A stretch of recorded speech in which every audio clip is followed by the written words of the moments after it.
Tu sais, parfois, 1 an plus tard, tu vas rigoler sur un grand problème que tu as vu il y a 1 an. Ouais. Tu vas rigoler, tu dis « Ah, et tu es là, tu racontes l'histoire et tu rigoles. Ouais. Et c'était, à ce moment-ci, C'était la pire chose qui peut c'était la t'arriver. pire chose que ça peut arriver dans ta vie. Mais 1 an plus tard, tu vas rigoler de cet événement. Ouais. Donc, pense pas à ce moment-ci quand il y a un problème, pense plus tard. Ça fait partie du parcours. Oui, c'est ça. Donc, s'il n'y a pas de solution maintenant, c'est le temps qui va te trouver de solution.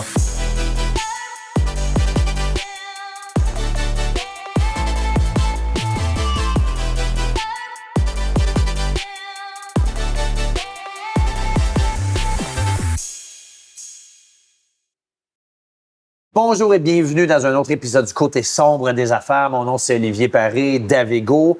Et aujourd'hui, j'ai le plaisir de vous voir en direct d'Albanie, tout près de l'Europe, où est-ce qu'on a notre retraite du club privé Avego, où une trentaine de membres se sont rejoints pour 8 jours intensifs de retraite. Et aujourd'hui, eh bien, je vais vous présenter un membre incroyable de notre club privé Avego, qui est propriétaire d'Enviro Expert, qui a lancé ça en 2012, from scratch, de zéro. Qui aujourd'hui a des bureaux dans 3 villes du Québec, donc Laval, Québec et Boucherville, 2 points de service à Gatineau ainsi qu'à Sainte-Agathe-des-Monts et 2 bureaux à l'international à Riyad ainsi qu'à Dubaï. Aujourd'hui, a plus d'une centaine d'employés consultants. Il s'occupe de génie conseil, tout ce qui est test d'environnement, test de sol, décontamination et plusieurs autres services connexes. Un leader, une personne influente, un passionné du monde des affaires qui a maintenant dans son entreprise plus de 10 000 projets à son actif. Rabi Saad, bienvenue parmi nous, mon cher. Bonjour Olivier, merci pour l'intro. C'est un plaisir. J'espère que je lui ai fait honneur parce que c'est tout qu'un parcours. Tout ça depuis 2012 quand même seulement. Oui. En 12 ans, tu as parti ça seul, dans ton sous-sol. Oui. C'est quoi Qu'est-ce qui a fait que tu as pu connaître autant de succès en seulement 12 ans, selon toi?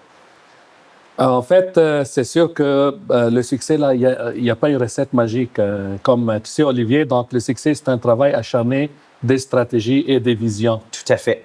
Donc là, en fait, tu commences à faire de la publicité au début, puis ensuite à monter ton réseau, à satisfaire tes clients. C'est la clé, la satisfaction de la clientèle. La satisfaction de la clientèle, ça va te faire une bonne réputation, puis la réputation, c'est elle qui va bâtir ton business. Donc, moi, depuis comme 15 ans maintenant, l'année prochaine, on va fêter notre 15 ans. Donc, je suis toujours la satisfaction clientèle. J'ai instauré des outils de satisfaction clientèle comme InputKit, par exemple. Et je suis, comme je dis là, je suis la satisfaction clientèle. Puis, je veux toujours que la satisfaction clientèle dépasse les 95%. OK. Donc, ce qui fait réussir un business, c'est excellent service, satisfaction clientèle, équipe. L'équipe aussi. Donc, l'équipe a un impact direct sur la satisfaction de la clientèle. Exactement. Donc, l'équipe, là, si on monte une bonne équipe, on forme l'équipe, on assiste l'équipe aussi dans leur cheminement. C'est pas parce qu'ils sont employés chez nous, donc on va assister aussi dans le développement de leur carrière. On va leur donner, ils vont nous donner. Donc, l'équipe aussi, ça fait vraiment une bonne partie de la réussite d'une compagnie. OK. Ouais. Fait que, est-ce que tu dirais que si tu as un élément, puis on comprend que le succès, c'est un paquet d'éléments et d'ingrédients, mais si un élément que tu as depuis le tout début, c'est un engagement total, pleinement et entier vers la satisfaction de la clientèle, c'est le KPI ou le focus que toi et ton équipe a depuis le jour 1? Depuis le jour 1, c'est ça, exact. Donc, c'est sûr que, comme tu dis, l'engagement, puis aussi la persévérance du fondateur de la compagnie. Une compagnie, elle ne monte pas par elle-même. Donc, il y a quelqu'un qui monte la compagnie. Donc, c'est la persévérance du fondateur de la compagnie derrière. Puis ensuite, on commence à parler de la satisfaction clientèle, puis de 2 autres éléments dont je viens de parler. Donc, la persévérance, puis la persévérance avant de voir une réussite. Ouais. Je prends quelques secondes pour vous parler de notre partenaire Groupe NB. Donc, si vous avez une entreprise, vous avez des employés, vous le savez, les ressources humaines, le capital humain, c'est primordial en affaires. Des fois, lorsqu'on a une croissance, on a de l'expansion, on a des besoins et on ne peut pas nécessairement justifier un nouveau salaire, sauf si vous faites affaire avec Groupe NB. Ils ont des bureaux au Maroc et aux Philippines et ils se spécialisent à recruter et trouver des employés à l'étranger qui vont typiquement coûter 60 à 70 % de moins que la même ressource au Québec. Donc, vous pouvez réduire vos coûts ou avoir 2 à 3 fois plus de personnes qui travaillent pour vous pour le même coût. Donc, que ce soit pour des postes administratifs, des postes de bureau, de comptabilité, d'adjoints virtuels, etc., etc. Groupe NB, c'est notre partenaire. Rendez-vous sur avegoacademy.ca/partenaire avec un S pour rejoindre le groupe NB. La persévérance, je pense que c'est la clé, puis c'est ce qui différencie les entreprises qui réussissent de ceux qui abandonnent. Ouais. Parce que souvent, la différence entre quelqu'un qui abandonne ou qui fait faillite, parce qu'il y a énormément de faillites dans le monde des affaires, c'est simplement que la personne qui a réussi a essayé une fois de plus pour finalement continuer puis réussir à survivre puis avoir de la croissance. Est-ce que tu as eu des moments, quand on parle de persévérance, dans ces années-là, un peu plus d'une décennie, est-ce que tu as eu des moments où tu as eu envie de lâcher la survie ou que tu as eu des moments très difficiles où tu te demandais si c'était encore une bonne idée de continuer? Oui, j'ai eu des moments difficiles comme tout entrepreneur, là, mais je n'ai jamais pensé à lâcher l'entreprise parce que l'entreprise devient partie de ta vie. Ouais. Ça devient comme ton bébé. Oui, tout à fait. Donc là, tu commences à grandir ton bébé petit à petit. Donc, ça devient partie de toi. Donc, moi, personnellement, j'ai jamais pensé de lâcher la compagnie, même si on a passé à travers beaucoup d'épreuves, beaucoup de difficultés. OK. Mais non, probablement dans 20 ans, oui. Mais pas lâcher, disons, parce que maintenant, je suis en train de former mon fils qui travaille avec moi. Ouais. Puis aussi, il a commencé des stages dans la compagnie. Donc, c'est la relève. C'est lui qui t'a amené dans un événement Avego en janvier. Exact, oui. Wow, il est tout jeune. À quel âge? Hein? Là, il va faire 19 ans le 16 août. OK, parfait. Le 16 août, il va faire 19 ans. Puis là, il commence à intégrer l'entreprise. Il commence, c'est sûr que, disons, comme je pense, parce que ici, on discute entre entrepreneurs, puis je pense qu'en discutant avec les entrepreneurs, on a comme beaucoup de points communs. On pense de la même façon. Donc, comme un père d'entrepreneur, donc j'ai commencé à ramener mon fils à l'âge de 12 ans à la compagnie. Puis, son premier emploi à la compagnie, c'était de prendre soin de l'entrepôt et des camions. OK. Donc, la propriété des camions et tout ça. Puis là, ensuite, un stage sur le site avec des techniciens. Ensuite, un stage avec des chargés de projet. Et l'année passée, il a fait un très bon stage. Il m'a dit, papa, c'est le meilleur stage que j'ai fait depuis que j'ai commencé avec toi. C'était des porte-à-porte. Donc, on lui a fait... Ah oui. Aux ventes. Aux ventes, c'est ça, exactement. OK. Et pas les ventes dans le bureau, c'est les ventes...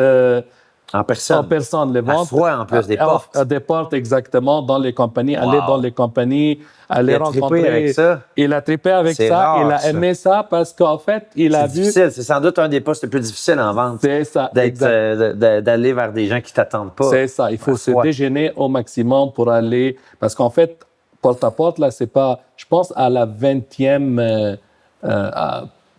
comment on appelle ça, à la 20e... Refus? Oui, au 20e refus, donc on peut avoir probablement une rencontre positive. Donc, c'est ce qui a renforcé, disons, son... ça démontre déjà qu'il y a une force de caractère. Exactement. Il n'a sûrement pas pris ça du voisin, hein? Oui, exactement. Donc... OK. Ouais. Puis quand on parle de persévérance, on dit souvent que justement, plus que l'entreprise grandit, plus qu'il y a des gens qui dépendent de nous, donc c'est encore plus difficile de penser à abandonner. Est-ce que je me trompe ou avoir ton fils qui rentre dans l'entreprise, ça doit amener une dedication de ta part ou ce que, hey, là, tu sais, comme, ça amène une motivation différente à vouloir justement perdurer puis transférer ça graduellement à ton fils. Ça doit te donner une autre motivation que les dernières années. C'est sûr. Ben, en fait, juste pour préciser que mon fils, parce que c'est le plus âgé, mais aussi il y a ma fille. OK. Je commence à l'introduire petit à petit dans la compagnie. Ouais. Puis je demandais récemment qu'elle fasse son diplôme d'ingénierie. Elle est très bonne en mathématiques pour qu'elle aussi rejoigne la compagnie. Donc, oui, en fait, quand tu vois qu'il y a de la relève, quand même, ça te déstresse un peu qu'il y a quelqu'un qui va prendre le flambeau puis il va continuer dans la compagnie. Et ça, personnellement, ça me pousse aussi à aller encore croître de plus en plus parce que je vais laisser quelque chose de grand pour mes enfants ou / probablement partenaire à l'avenir. Ouais. Donc, oui, c'est quand tu vois qu'il y a de la relève, il y a des gens qui sont derrière toi ou à côté de toi, ça te pousse plus à persévérer Ouais. dans la compagnie, oui. Tu es un homme d'affaires très influent, tu connais beaucoup de monde, tu es très respecté dans le domaine, entre autres, de l'immobilier parce que c'est l'industrie où tu es, donc niveau bancaire aussi parce que tu es un intervenant qui est nécessaire à l'acquisition des financements et dans les acquisitions immobilières et tout ça. Mais pour avoir appris à te connaître de plus en plus avec nos retraites chez Avego, tu es quelqu'un toujours de très calme et très posé.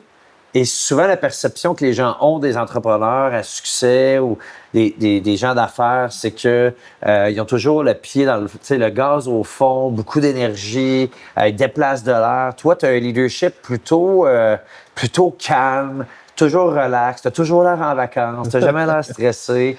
Est-ce que tu as toujours été comme ça?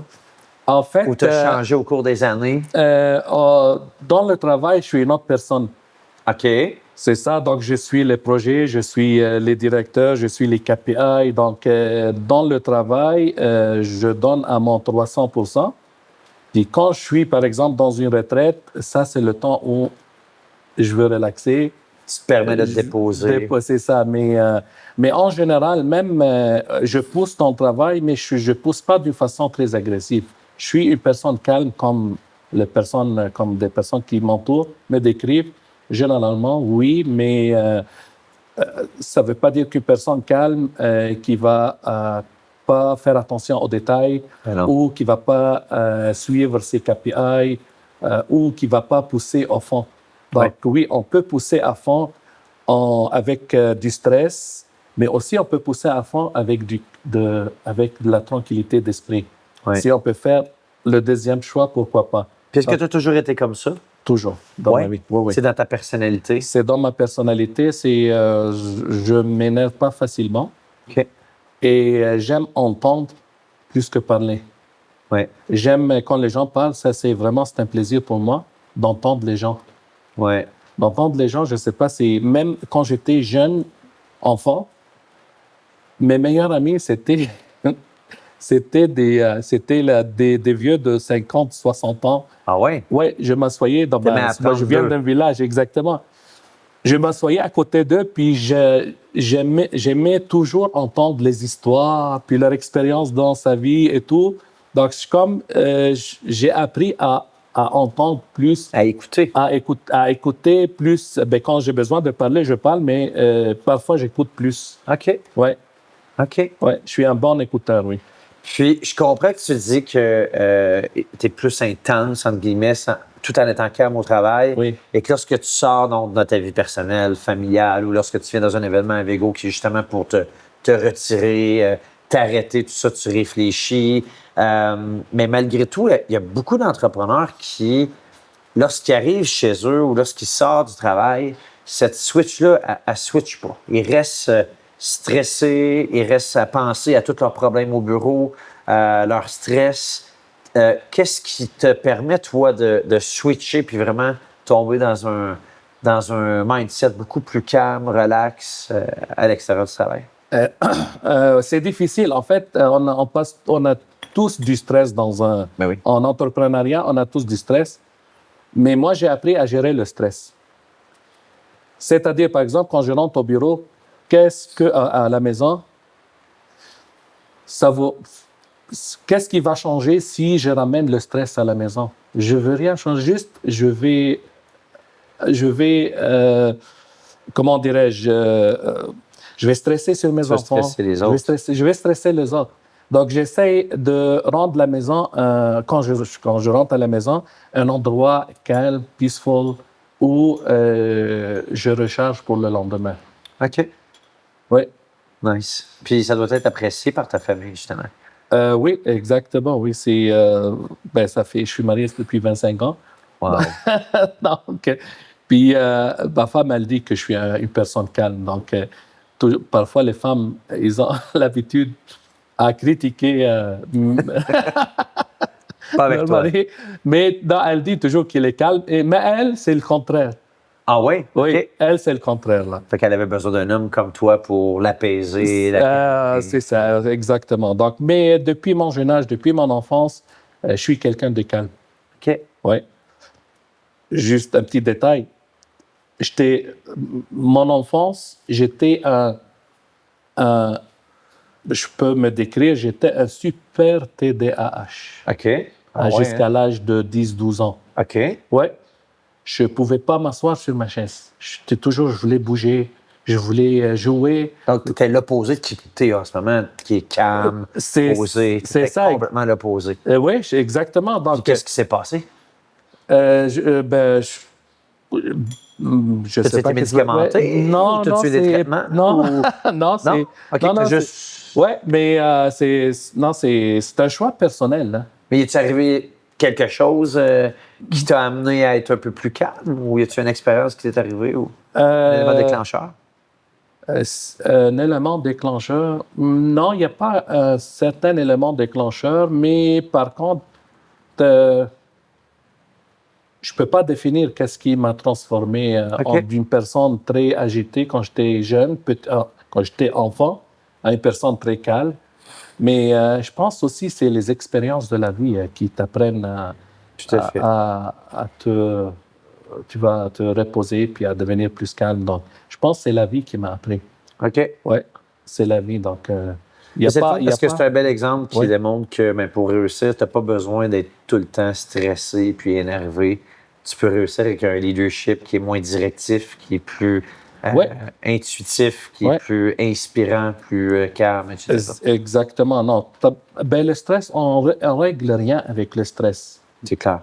On Les règle meilleures rien avec- décisions, c'est pas quand on est stressé. C'est exactement. Donc, même moi, qu'en fait, personnellement, quand je veux décider quelque chose, par exemple, un employé qui n'est pas performant, je ne décide pas quand je suis stressé ou quand je suis énervé. J'attends parfois une semaine avant de prendre ma décision. Parce que là, je veux pas prendre une décision quand je suis stressé. Ouais. Je vais relaxer, je vais analyser, je vais comprendre la situation, puis ensuite, je prends ma décision. Ouais. Donc, être stressé, ça change rien. Par contre, c'est pas juste ça change rien, ça te pousse en arrière. Mais ça te nuit, en fait. Oui, ça t'ennuie. Ouais. Ça t'ennuie. Donc, là, il faut vraiment... On dit des choses qu'on peut regretter. Oui. On peut prendre des décisions qui qui ne sont pas vraiment réfléchies ou Oui. qui sont mal prises. C'est ça. On peut blesser, Oui. on peut se nuire et nuire à d'autres personnes inutilement. C'est ça. Donc, si, disons, on regarde après, par exemple, j'ai un événement qui est difficile, mais cet événement, si je n'arrive pas à le régler, s'il n'y a pas de solution, c'est le temps qui va le régler. C'est pas moi qui va régler Ouais. le problème. Des fois, on Tu n'a pas laisses- de contrôle sur la On n'a pas de situation. contrôle. Ouais. Tu laisses le temps. Tu sais, parfois, 1 an plus tard, tu vas rigoler sur un grand problème que tu as vu il y a 1 an. Ouais. Tu vas rigoler. Tu dis, ah, mais tu es là, tu racontes l'histoire et tu rigoles. Ouais. Et c'était, à ce moment-ci, C'était la pire chose qui peut c'était la t'arriver. pire chose que ça peut arriver dans ta vie. Mais 1 an plus tard, tu vas rigoler de cet événement. Ouais. Donc, pense pas à ce moment-ci quand il y a un problème. Pense plus tard. Ça fait pense partie plus tard. du parcours. Oui, Puis- c'est ça. Donc, s'il n'y a pas de solution maintenant, c'est le temps qui va te trouver de solution. Ouais. Il y a pas, c'est comme ça. Moi, parfois, je gère mon stress. Oui. Je Tu penses- regarde plus loin. au lieu de regarder la situation au moment Ouais. présent, Oui. tu te projettes dans quelques années. Puis tu te Dans dis, quelques années. Ce problème-là, là, dans quelques années, il n'y aura plus d'importance. C'est le temps qui va le résoudre. Ah ouais. Oui. OK. Si moi, je n'arrive pas à le résoudre, Ouais. ça va être résolu par lui-même. OK. Ouais. J'aimerais ça qu'on parle de différences culturelles parce que tu es d'une autre culture, mais aussi parce que tu as amené ton entreprise à l'étranger dans une culture très différente de la culture québécoise. Oui. Premièrement, pour ceux qui ne te connaissent pas, est-ce que tu es né au Québec? Moi, je suis né au Liban, Tu es né au Liban? mais ça fait un quart de siècle que j'habite, OK. à 25 ans, que j'habite à Québec. Et tu as déménagé donc à quel âge? Si c'est pas indiscret. j'avais 23 ans quand je déménageais à Québec. OK. Fait que tu as fait toute ton enfance au Liban. J'ai fait mon enfance, j'ai fait l'université au Liban, puis ensuite j'ai immigré au Québec en l'an 2001. En 2001? En 2001, oui. OK, parfait. Ouais. Puis, comment c'est pour toi, comme Libanais, d'évoluer dans le monde des affaires au Québec, qui est une culture avec ses particularités qui est différente et tout ça? Et ensuite, je veux qu'on parle de l'expansion internationale. Parfait. C'est une très bonne question. Parce que moi, quand je m'assois avec toi, je ne dois pas commencer avec un préjugement. Que, par exemple, je ne vais pas m'intégrer avec Olivier, je ne vais pas m'intégrer avec le groupe. Oui, tout à fait. Donc là, tu enlèves, tu dis que les autres ont un préjugement, mais le préjugement commence par toi-même. Il faut que toi, tu enlèves le préjugement, puis tu t'intègres dans la société. Oui. Donc là, une fois que toi, tu enlèves ce préjugement, les autres aussi vont te suivre à enlever ce préjugement. C'est comme ça, moi, je vois comme, c'est comme ça que tu t'intègres dans la société. C'est beau ce que tu dis. On avait une membre, Jade, ici, qui est tout jeune. Elle travaille avec elle est partenaire avec son père. Oui. Elle a 22 ans. Puis souvent, elle disait justement qu'elle rentre dans des meetings où c'est des meetings corporatifs assez sérieux. Oui. Et elle entre avec ils vont-tu me faire confiance? J'ai l'air jeune, etc. Et si elle arrive dans la pièce avec cette énergie-là, qu'est-ce qui émane? Mais c'est une énergie de ça. Alors là, rapidement, c'est comme, ça t'as va se étudié dans refléter. quoi, t'as quel âge et tout ça. C'est ça. Alors, c'est d'arriver, d'être confiant, de ne pas avoir de jugement. Ouais. Et ça va aider le fait que les gens vont moins juger aussi. C'est exactement ça. Donc là, on commence par des préjugements. Nous-mêmes, on commence par... On enlève ça.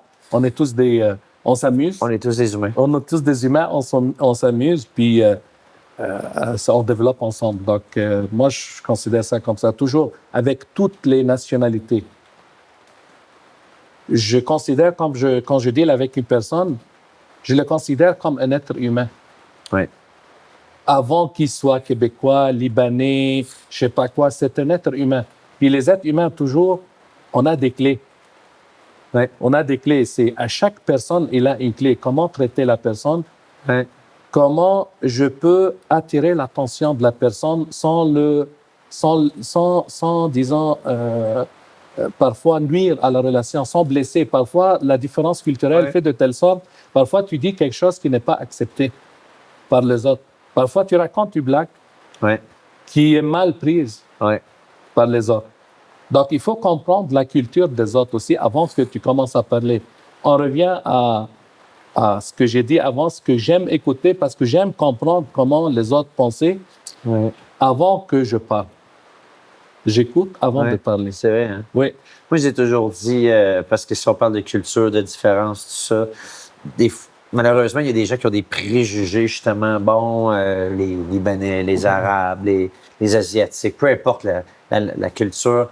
On entend des choses que, ils sont comme ça, ils sont comme ça, mais la réalité, c'est que il y a des gens malhonnêtes dans toutes les cultures. Il y a des voleurs dans toutes les cultures. Il y a du Christi de bon monde dans toutes les cultures.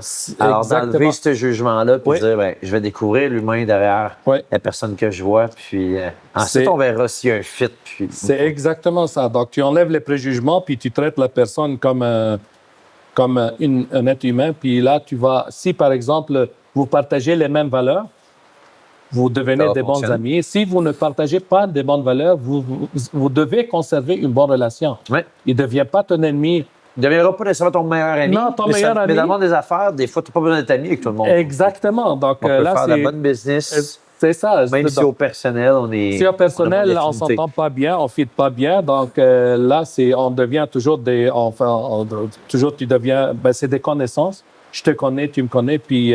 fait que toi, ça t'a pas amené de complexité, le fait d'être Libanais qui arrivait au Québec. T'as-tu vécu des situations où c'était difficile, malgré que tu n'avais pas de préjugés, toi, envers les autres? Parfois, oui. Oui? Oui, parfois, oui. Mais, comme je t'ai dit, on est arrivé à surmonter ça et La preuve que on fait le podcast ensemble. Tu es mon meilleur ami maintenant. Exact. Puis là, on est à 10 000 projets donc, sur la province de Il y en a Québec. qui t'ont fait confiance. Et- Les 10 000, c'est juste au Québec, en Au plus. Québec, hein? c'est ça, exactement. Et il y a des gens qui me font confiance. Mais c'est sûr. C'est ça. Donc, Puis de toute façon, oui. je pense que ça mérite de le dire, de toute façon, peu importe ta nationalité, il y a des gens qui t'aimeront pas, il y a des gens qui m'aimeront pas, il y a toujours des gens qui nous aimeront pas ou qui vont s'amuser à nous détester, puis c'est Ouais. correct. Ouais. Ça fait partie Ça fait du partie jeu. de la game, peu Ouais. importe notre culture, notre sexe. Tu sais, notre- même, notre il y a des gens job. qui ils vont t'haïr, même si tu juste, tu sais, une fois, quelqu'un juste a vu ma photo sur Facebook. Il me connaît pas. J'ai jamais aucune relation avec lui. Puis il commence à m'insulter sur Facebook. Je le connais pas. J'ai dit, est-ce que tu me connais? Il m'envoie un message insultant, là, et comme ça. C'est normal. Là. Il y a des gens qui vont t'aimer, il y a des gens qui vont pas t'aimer. Faut pas le prendre personnel. Non. Parce Exact. que c'est son problème à lui, c'est pas ton problème. Exactement. Qu'est-ce qu'il a vu, qu'est-ce qu'il a vécu? C'est sa souffrance. C'est sa souffrance à lui. Pourquoi il va me traîner avec, c'est-à-dire à drainer mon énergie sur quelqu'un qui a un problème? Je suis pas un psychologue. Exact. Je suis à pas fait. un psychologue. Donc là, s'il a un problème, c'est son problème, c'est pas mon problème. Ouais. Ouais. Maintenant, je veux qu'on parle de ton expansion internationale parce que on en parlait plus tôt en fin de semaine. Cette semaine, il y a peu d'entreprises au Québec qui font de la business à l'international. Il n'y en a pas assez qui s'ouvrent dans le marché international. Premièrement, qu'est-ce qui t'a amené à développer Dubaï et Riyad en Arabie Saoudite? Et deuxièmement, c'est quoi les enjeux culturels que tu as eus avec l'expansion de ton entreprise? Est-ce que c'est copier-coller, tout marche bien, ou tu as eu des enjeux quand même importants dans, Oui. dans ton intégration dans ces nouveaux marchés? Parfait. Ce qui m'a poussé à développer à l'international, c'est le niveau de défi. OK. Tu cherchais des nouveaux défis. J'ai cherché de nouveaux défis. OK. Donc là, c'est. Je dis toujours cet exemple. Quand, disons, on travaille un match, un game au niveau national, tu dois avoir une certaine performance. Mais quand tu veux jouer, tu veux envoyer cette équipe à l'international ou une équipe à l'international, tu vas choisir les meilleurs de chaque équipe. Tu montes une équipe et tu envoies à l'international. C'est-à-dire c'est les meilleurs qui vont à l'international. Donc, c'est le niveau de performance. Tu dois performer plus à l'international qu'au niveau national. Donc, le niveau de OK. défi... J'aime ça comme mindset. C'est Ouais. bon? Le niveau de défi, moi, je te dis, si j'exagère pas, le niveau de défi était à 5 à 10 fois plus élevé. Ce que tu tu veux développes à dire, c'est que l'international. tes objectifs que tu avais fixés étaient 5 à 10 fois plus grands? Non, c'est la difficulté. OK, parfait. La difficulté de réussir sur un marché, il est de 5 à 10 fois plus que l'endroit où, qui est considéré comme Naturel. naturel, Ouais, exactement. exact. OK. Donc, c'est le Est-ce que niveau tu le de savais avant de te lancer dans cette aventure-là ou tu l'as découvert au cours des mois puis des années qui ont Non, suivi? je voulais m'aventurer. Je voulais quand même commencer une nouvelle aventure. Ben, comme tous les entrepreneurs Ben ici, oui. là, on est drivé par les défis, Ouais, les projets, par les les défis, projets. les nouveautés. C'est ça. Donc là, là, je voulais comme un nouveau défi. Puis j'ai dit, OK, où est-ce que je peux développer à l'international? Moi, en fait, j'ai dit, OK, et ça, c'était aussi un peu, il y avait une petite confusion. Je vais développer dans les endroits d'où je viens. Moi, je viens de cette région. Donc là, je vais développer dans cette région. Toutefois, j'ai négligé ou j'ai oublié que ça fait 25 ans que je vis à Québec. Ouais. Donc, quand je suis allé là-bas, j'ai réalisé qu'il faut un certain switch and update pour que tu parles avec des gens de là-bas. C'est pas totalement différent, mais c'est différent.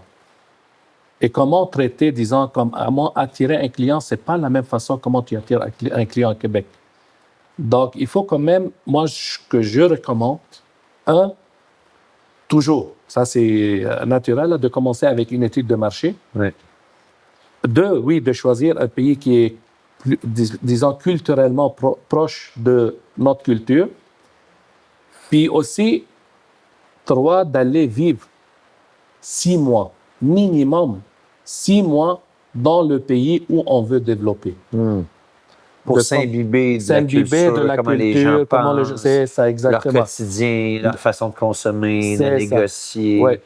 Moi, c'est ça. Donc, ce que je recommande, c'est minimum 6 mois en déménage, tu déménages, ou ben, c'est sûr que pas 6 mois à 100% de ton temps, mais au moins 80% de ton temps, tu vas rester dans le pays OK. où tu veux Puis est-ce que développer. tu as tout fait ça, toi? Non. L'étude de marché, L'étude de déménager marché, 6 oui. mois, Ouais, l'étude- culture similaire. Tu as Ouais. fait zéro de ça, là. Oui, en fait, Fait que oui. ça, c'est tes leçons avec ce que tu as fait. C'est ça. OK. Donc, culture similaire, oui, culture similaire, mais aussi ça change d'un pays à un autre, même dans la même région.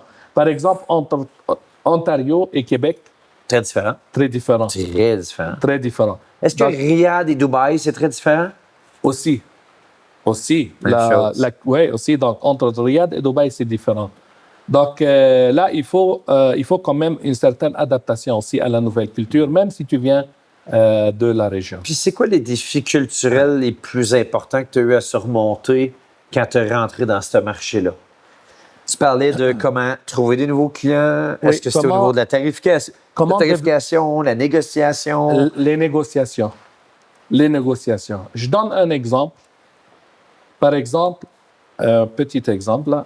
À Québec, par exemple, si tu donnes un prix, tu ne peux pas baisser à 50% Mais ton non. prix. C'est très mal vu.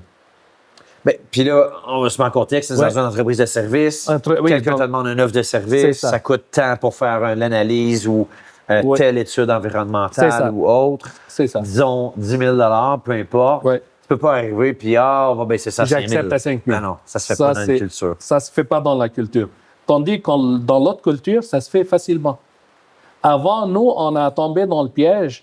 Non, c'est pas correct et tout, mais on voit que les autres, ils ont baissé de 50% le prix et ils ont eu le contrat. Donc, c'est culturellement acceptable. Ouais. Nous, ici à Québec, culturellement, c'est non acceptable. Donc, Tout à ça, fait. c'est un exemple. Donc, Donc, là, est-ce que tu es en train de me dire que tu es arrivé à Dubaï, tu es allé signer ton contrat ou faire ta soumission? Je me rappelle, tu me dis que ton premier contrat était énorme, était dans les millions. là, en fait, c'est à Riyad.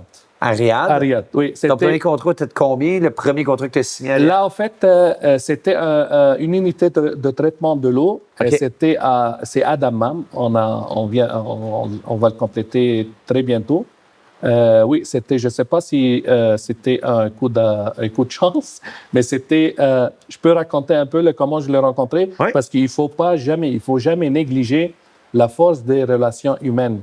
Oui. J'étais à l'aéroport de Riyad, en cigare lounge, en train de fumer un cigare, puis il y avait quelqu'un qui était à côté de moi. Puis je le voyais regarder mon cigare, je lui ai offert un cigare. Et on a commencé la discussion. Et cette discussion, ça a mené à signer le contrat d'à peu près en US, 1 million de US. 1 million US, premier contrat, regarde. Oui, premier contrat, exactement. Wow. Oui, c'est ça. Mais dis-moi, justement, en termes de prix, tout ça, Oui. est-ce que tu es arrivé avec 2 millions pour ensuite baisser à 1 million? Ou Lui, c'est ça. Il y avait quand même des négociations, mais non, on n'a pas parce qu'on était, on avait les Chinois et les Indiens qui étaient nos compétiteurs dans ce projet-là. Ouais. Puis les Chinois et les Indiens, le coût de la main d'œuvre est très faible, donc c'était difficile. On a joué sur la qualité et la fiabilité OK. du marché ou de la qualité canadienne. Donc là, si on veut vraiment développer à l'international, parce que nous avons les Canadiens, les Québécois, nous avons une très bonne image de marque, une très bonne fiabilité, réputation. Oui. Il faut tout d'abord, avant de commencer, il faut commencer à utiliser la réputation canadienne pour le développement à l'international.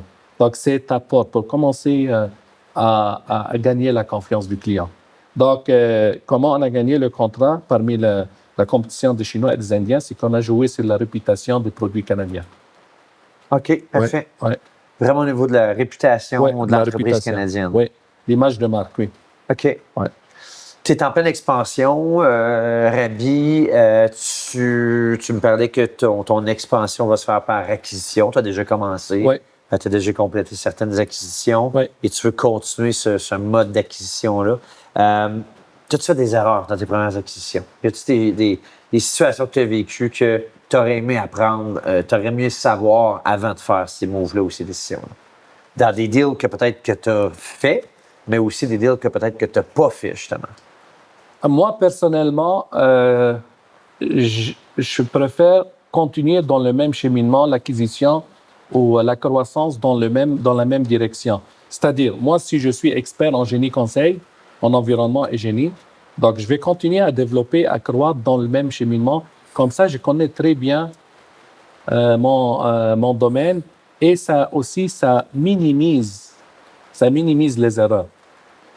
Tu peux t'aventurer dans des nouveaux domaines, mais c'est sûr que ça va te prendre un certain temps avant de comprendre le domaine. Ouais. Tu vas faire plus d'erreurs.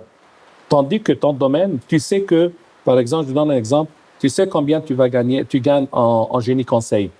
Et où est-ce qu'il y a les points faibles, par exemple, dans les états financiers d'une compagnie de génie conseil? Où est-ce qu'il peut aller faire son agent? Où sont tes clients? Donc ça, c'est déjà, tu as, je pense, à 60-70% de due diligence, tu l'as déjà fait dans tes anciennes compagnies. Ouais. Donc il suffit juste de demander les papiers.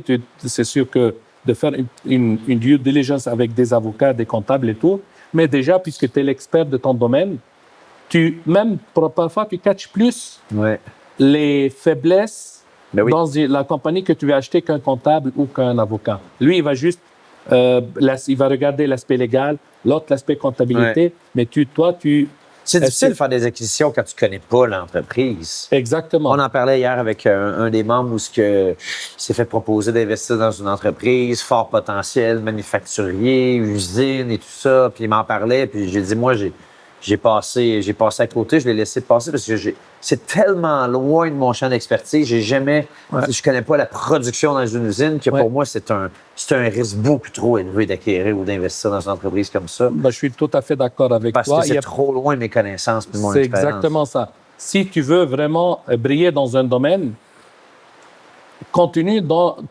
à frapper au même endroit. Je donne un exemple. Si tu veux casser une pierre, OK? Si tu frappes, par exemple, disons la pierre ici, tu commences à frapper à droite, à gauche, dans tous les sens, tu n'arrives pas à casser la pierre. Mais si tu prends un point, au même endroit, tu arrives à casser la pierre. Est-ce que tu as toujours fait ça ou tu en as pris justement des détours?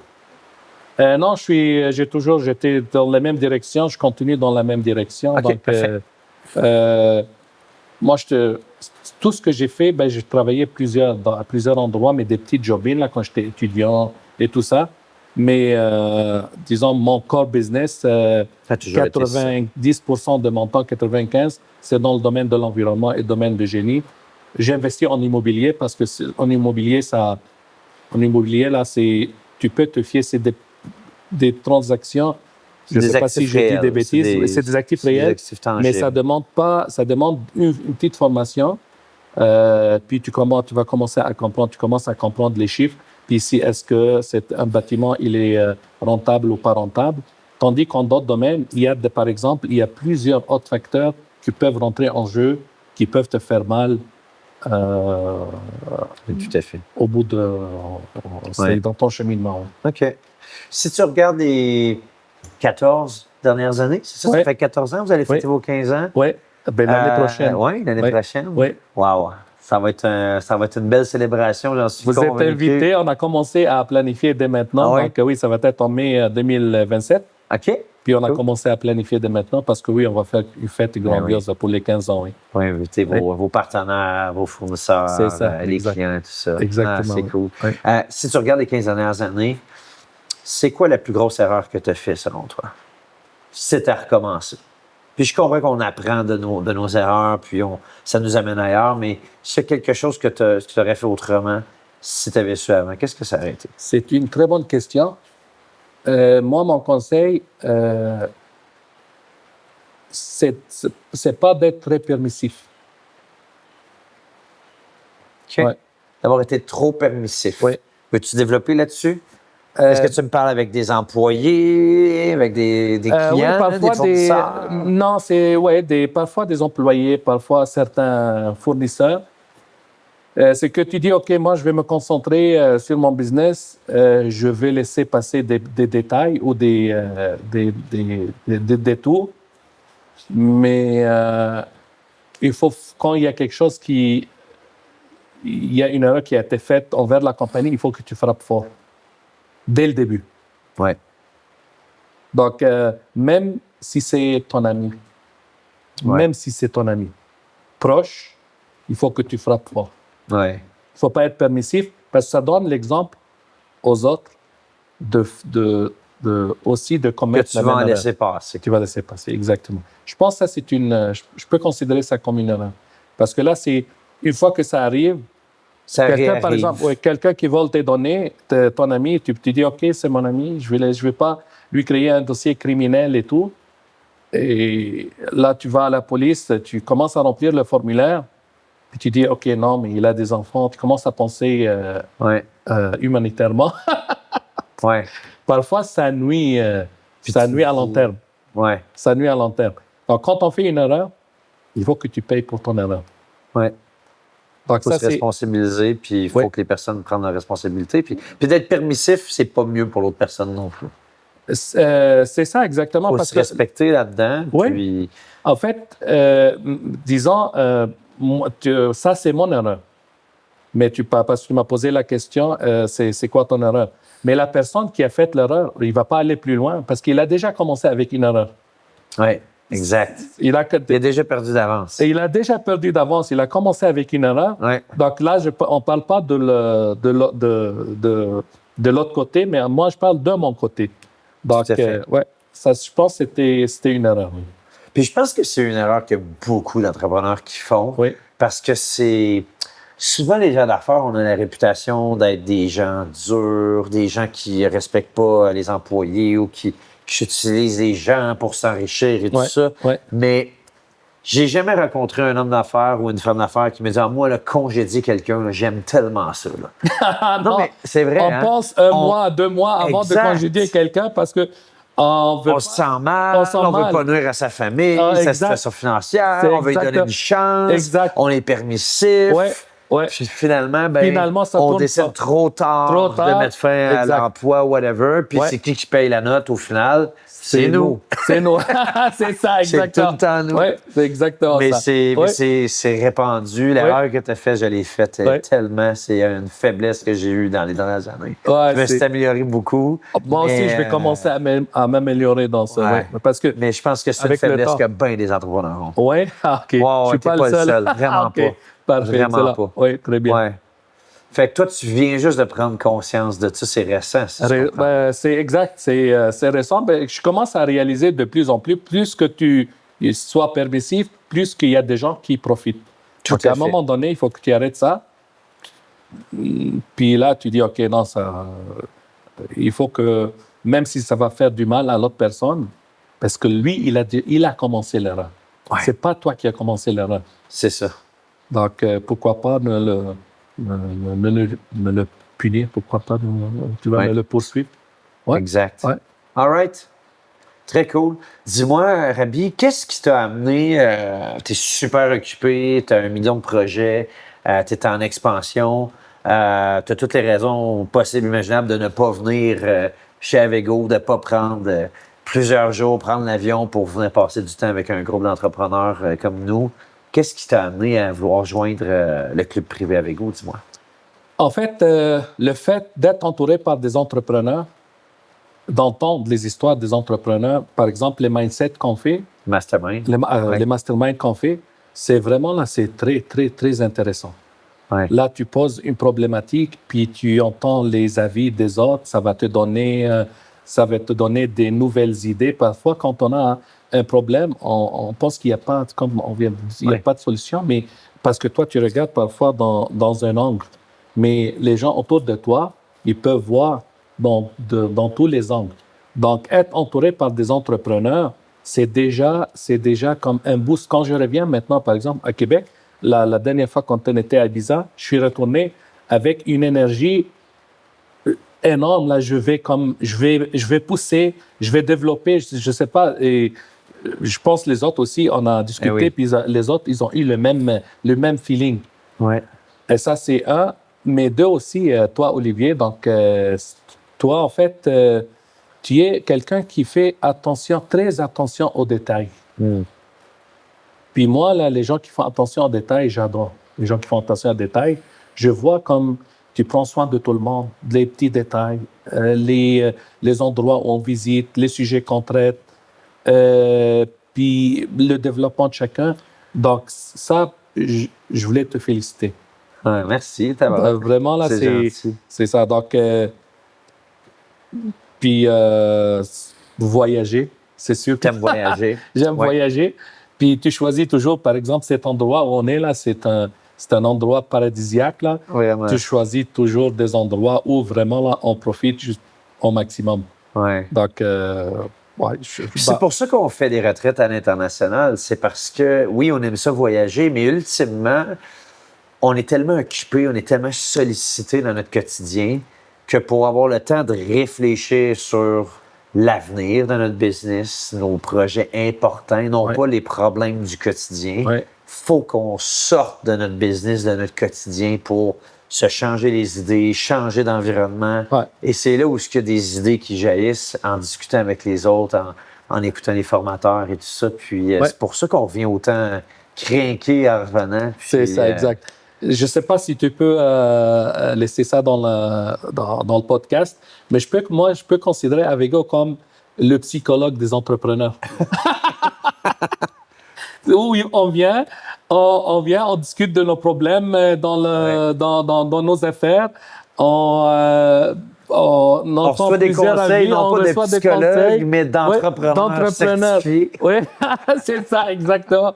Exactement. Donc, oui, en fait, c'est un endroit où tu peux développer tes compétences en business, là, en entrepreneuriat, oui. Ah, ben c'est cool. Puis tu l'as dit, la puissance des masterminds, c'est incroyable. Hein? Exact. Ce qu'on a vécu ensemble, Corey qui nous parlait d'un défi très spécifique, c'est vraiment un gros challenge. Il avait besoin d'un contact clé. Tu avais le contact clé, tu l'as eu au bout du téléphone dans les minutes qui ont suivi. C'est des contacts d'une valeur inestimable. C'est ça, exactement. Donc, moi, je demandais de contact, des autres entrepreneurs m'ont demandé de contact. Et ça se vient de façon naturelle. Oui, exact. Naturelle. On a juste le goût de s'entraider. C'est ça. On ne s'assoit pas là, est-ce que tu peux me trouver une personne? Ben non. Ça, c'est comme tu discutes, puis là, bon, tu connais quelqu'un qui peut l'aider. Tu prends ton téléphone et là, tu sors le nom de la personne et tu les mets en contact. Tout à fait. Oui. All right. Rabi, c'est un plaisir. Je pense qu'on aurait pu continuer ça pendant des heures. C'est toujours le fun. C'est un honneur de t'avoir parmi nous, mon cher. Merci. Merci énormément. Merci à toi. Cette belle entrevue. J'espère que vous l'avez apprécié. C'est tout qu'un entrepreneur, toute qu'une personne, un leader inspirant, Rabi Saad d'Enviro Expert. Alors, si vous l'avez aimé, on vous invite à commenter sur YouTube, donner-nous vos feedbacks, mais aussi partager l'entrevue parmi vos réseaux sociaux ou à des amis entrepreneurs pour qui ça peut inspirer et aider. Et on se voit dans un autre épisode du Côté sombre des affaires.